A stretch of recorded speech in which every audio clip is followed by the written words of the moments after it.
ओम नमो ओंकारेश्वर देवताय नमः. ओम नमः शिवाय. ओम नमः शिवाय. अवधूत चिंतन श्री गुरुदेव दत्त.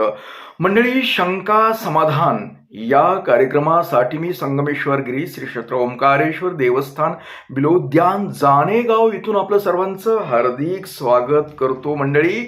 आणि तुम्हाला सांगायचं आज म्हणजे विषय असा आहे की आपण प्रेम म्हटलं की बऱ्याच जणांच्या जरा नजरा वेगळ्याच फिरतात. प्रेम म्हणजे तुम्हाला काय तरी वेगळंच वाटतंय. प्रेमाला काही जणांना प्रेमाचा अर्थ समजलाय, त्यांना बरं वाटतंय, आणि काही जणांना समजलं नाही, त्याला गैर वाटतंय. तर असो, कुणाला काय वाटायचं ते वाटू द्या, पण प्रेमावरच ही जग मानव आहेत, ही प्राणी सुद्धा प्रेमाशिवाय जगू शकत नाहीत. ज्याला प्रेम कळलंच नाही त्यांच्या जगण्याला अर्थ पण नाही असं मी सांगू शकतो. तर सांगूया की काय होतं.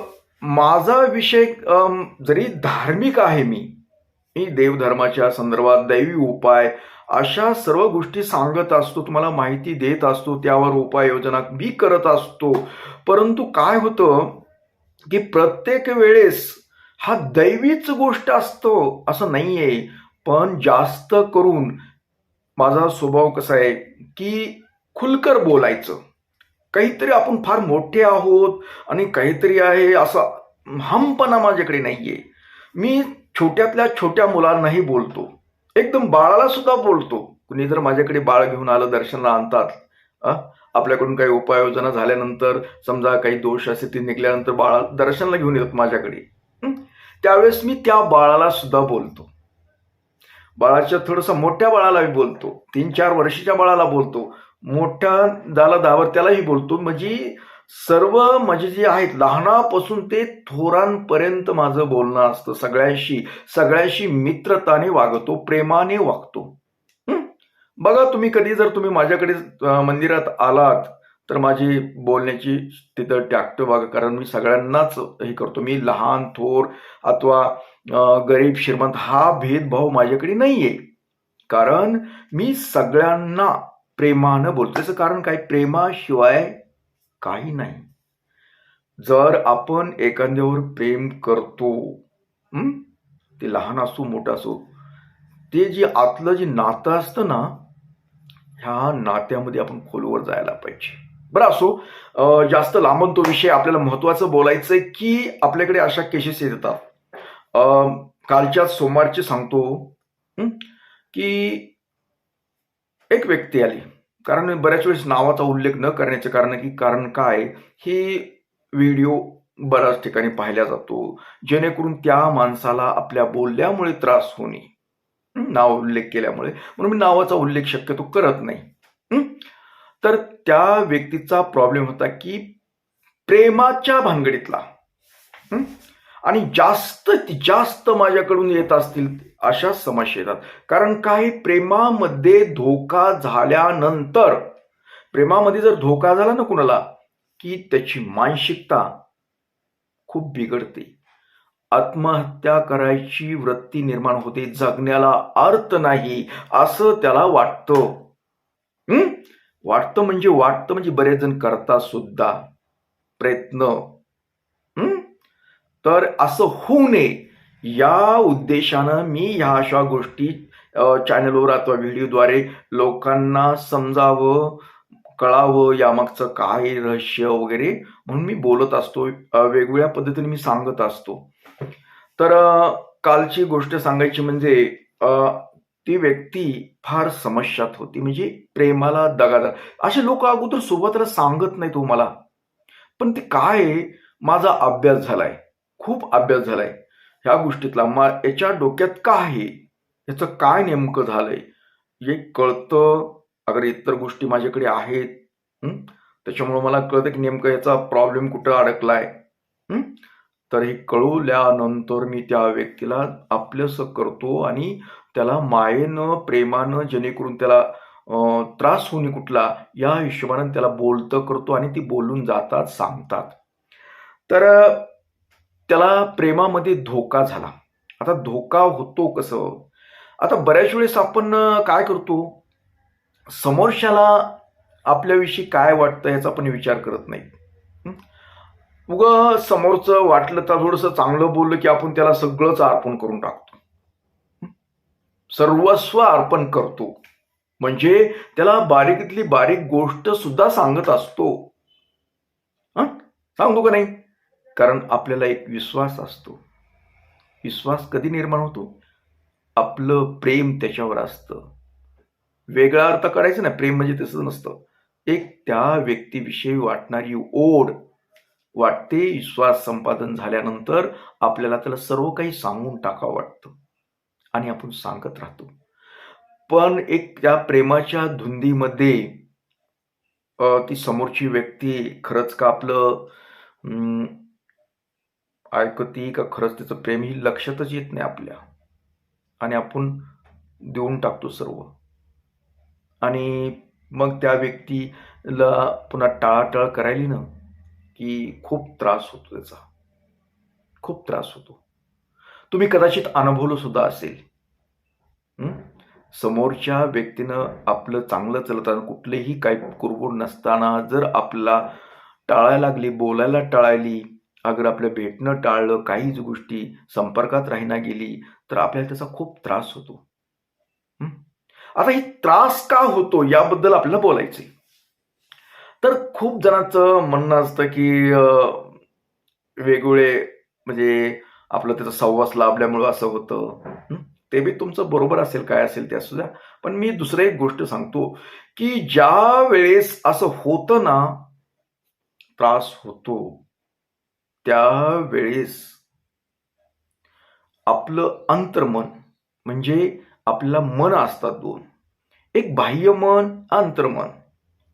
आणि बाह्य मनातलं काय असतं, बाह्य मनातून वरल्या समोरची व्यक्तीचं सुद्धा प्रेम असेल तुमच्यावर आणि तुमचं, त्यावेळेस समोरची व्यक्ती पण तसा प्रतिसाद देत असते ना. उगाच कुणी कुणावर प्रेम करत नाही.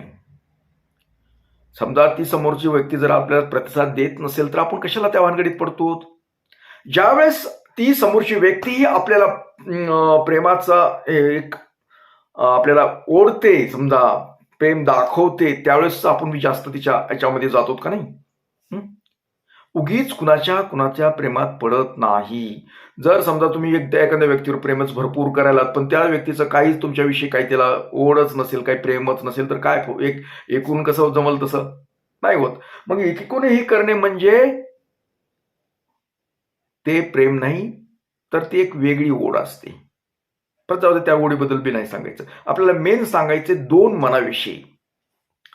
तर बाह्य मन, आता काय असतं, त्या व्यक्तीनं तुम्हाला धोका दिला म्हणजे ती एक व्यक्ती तुम्हाला तुमचं खूप काही दिवस चांगलं चाललं, हे झालं म्हणजे मस्त एकामेकाला प्रेमाने बोलत होता, एकामेकाला सांगत होता घरातील गोष्टी, इकडले तिकडले काय खाल्लं, काय पिल्लं वगैरे वगैरे वगैरे, अशा गोष्टी तुम्ही बोलत होता. बरोबर आहे.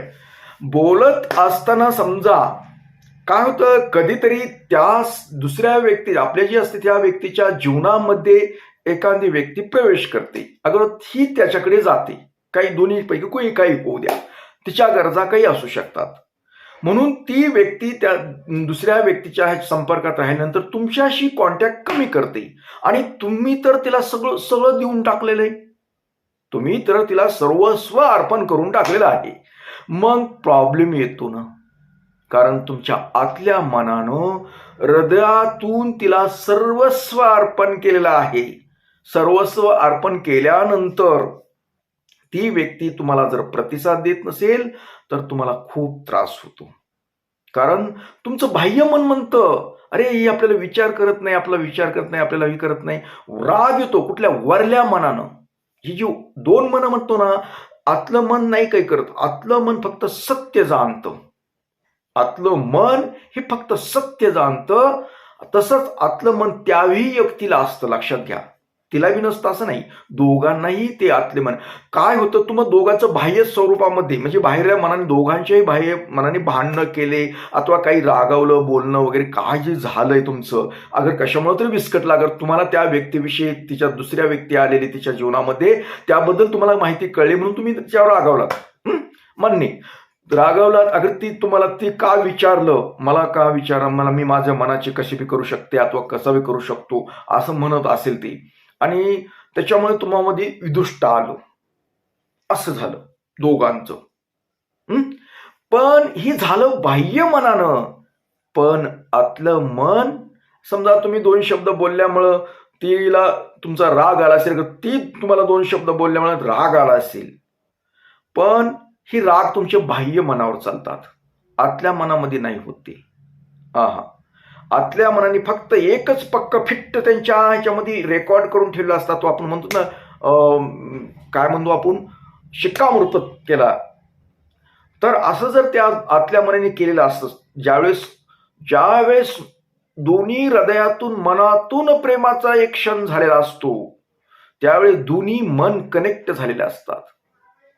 आतले मन, लक्षात ठेवायचं, आतले मन हे झालेले असतात. आणि तुम्ही बाह्य मनानं कितीही बोंबा मारल्या, भांडलं, काही केलं, पण आतलं मन तुटायला तयार होत नाही. दोघं बी ठरवतात की मी आता हिला बोलणार, हिनं लय असं केलं, हिनं दुसऱ्या माणसाबरोबर संपर्क ठेवला, दुसऱ्यावर प्रेम करते, माझ्यावर करत नाही, मान्य. ती बी म्हणते ह्यानं मला असं बोलावं का, म्हणते चाललंय तुम्हा दोघांचं, चाललंय. कुठं चाललंय? वरल्या मनातून चाललंय. पण आतलं मन हे मान्य करायला तयार होत नाही, आणि हाच प्रॉब्लेम मोठा असतो. यामुळे काय होतं, दोघांनाही खूप त्रास होतो. तुम्ही हृदयावर हात ठेवून बघा, तुम्हाला जर तुमच्या जीवनामध्ये असं झालं असेल ना, तर नक्कीच तुम्हाला याचा अनुभव घेतला असेल, तुम्ही आला असेल. कारण काय होतं, तुम्ही ज्यावेळेस एकांतमध्ये असतात, त्यावेळेस समोरच्या व्यक्तीचंही अंतर्मन एकामेकाशी संवाद साधायला चालू करतं, आणि तुम्हाला एवढा त्रास होतो ना, आठवण येते. तुम्ही बाह्य मनानं खूप प्रयत्न करता, हो नाही आठवायचं त्याला, नाही आठवायचं तिला, तिनं खूप त्रास दिलाय, तिनं आपल्याशी धोका दिला वगैरे वगैरे, काय जे म्हणायचं, 2 शिव्या देऊ शकतात, पण बाह्य मनानं, पण आतलं मन ते मान्य करायला तयार होत नाही.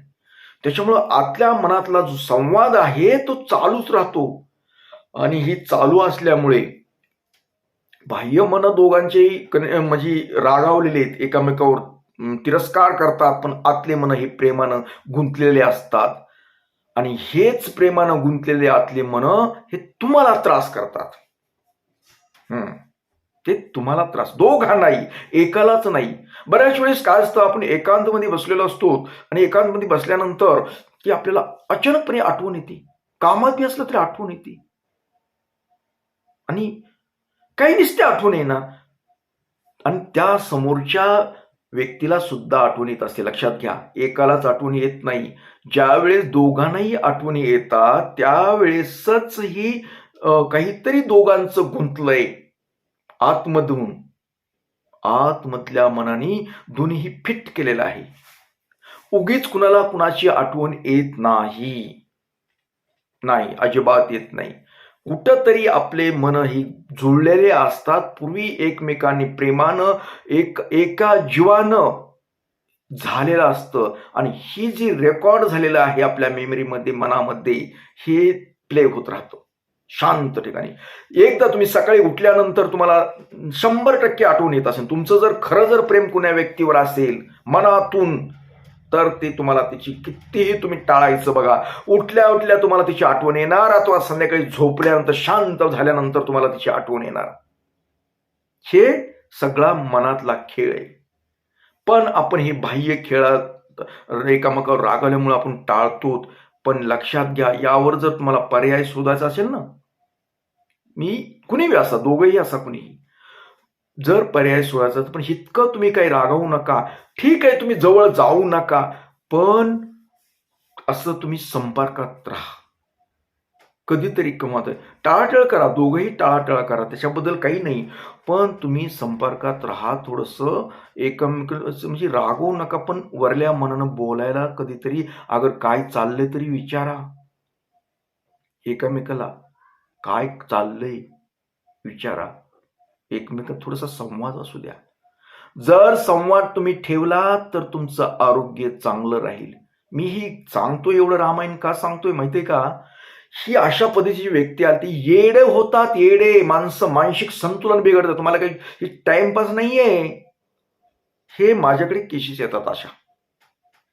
आणि याच्यामुळे मानसिक तणावामध्ये जातात लोक, आपलं आयुष्य बर्बाद करतात. ही सोपी गोष्ट नाही. तेवढं हास्यवरण अगर टाइमपासवर न्यायचं नाही. ही गोष्ट ही एक आजार आहे.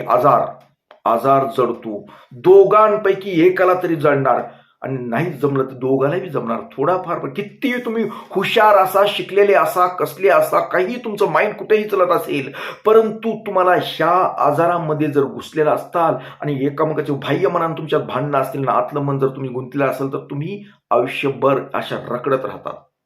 इतका ताण होईल तुम्हाला की एक माणूस तुम्हाला ही कुठल्याच ह्याच्या, तुम्हाला आजाराची गोळी खावा लागेल, सतत झोपीच्या गोळ्या घ्याव्या लागतील. ही समजता तेवढी सोपी गोष्ट नाही. एकाचं जीवन उद्ध्वस्त होतं. माझ्याकडे येतात तशा खूप शिकलेले पैशावाले लोक सुद्धा ह्या गोष्टीमध्ये अडकलेले आहेत ना, त्यांचं माइंड खराब झालेलं आहे. त्यांना काही सुचत नाही, कामावर लक्ष नसतं, कुठं नसतं, काहीच करू शकत नाही. ती फार बेकार कार्यक्रम आहे हा.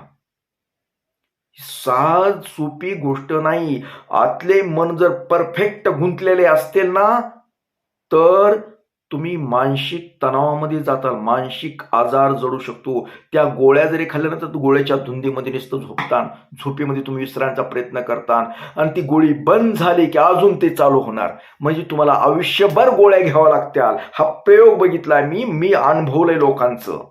मी खूप लोकांना, म्हणून मी जास्त प्रेमानं बोलण्याचा प्रयत्न करतो, त्यांना आपुलकी दाखवतो, कारण त्यांना याची गरज आहे. फक्त बोलण्याची गरज आहे त्यांना, एक आपुलकीची. इतके ते भाबावलेले असतात. मी बऱ्याच जणांचे आजार, ज्यांना का दिवसातून 3-3 वेळेस गोळ्या खावा लागत होते ना, गोळ्या, त्यांना फक्त ह्या पद्धतीनं त्यांना समजावून देऊन, त्यांच्या माइंडवर जरा इफेक्ट करून, असं करून जप मंत्र ह्या गोष्टी करून करून त्यांना थोडंसं लेवलमध्ये आणलंय.